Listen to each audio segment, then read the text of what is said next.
বন্ধুরা আসসালামু আলাইকুম।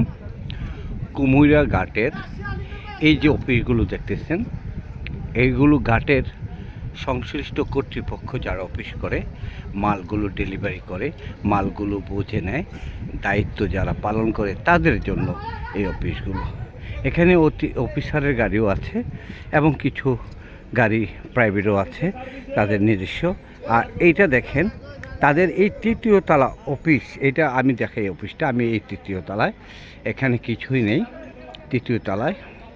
এই তৃতীয় তলায় অফিসটার দোতলা থেকে সোজা দেখেন কত সুন্দর একটা করিডোর রাস্তা, একদম সমুদ্রের মাঝখানে চলে গেছে অনেক দূরে।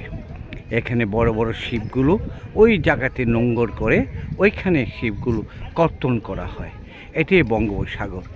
এখন সাগর অনেক শান্ত, এখন শান্ত হয়ে ঘুমিয়ে আছে। কবির একটা কবিতা আছে না, একটা গান আছে না, সেই গানের কথা মনে হয়। কারণ এই বঙ্গোপসাগর কত হিংস্র, এই বঙ্গোপসাগর কত রাগ, বঙ্গোপসাগর কত উত্তপ্ত, এটা বিভিন্ন সময় কক্সবাজার, মোংলা এবং কুয়াকাটায় দেখা যায় এবং পতেঙ্গায় সব কিছু ছিন্ন বিচ্ছিন্ন করে এবং জলোচ্ছ্বাসে সব কিছু তলিয়ে ফেলে। এটার নাম বঙ্গোপসাগর। বন্ধুরা, এখন শান্ত হয়ে ঘুমিয়ে আছে আমার গানের বুলবুলি এই বঙ্গোপসাগরটি।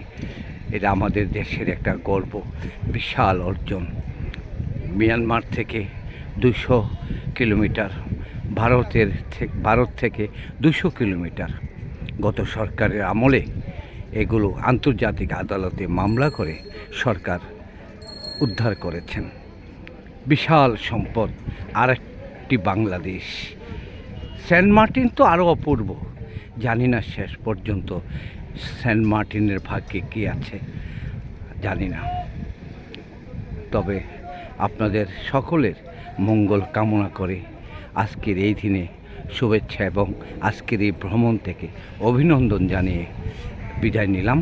আল্লাহ হাফিজ।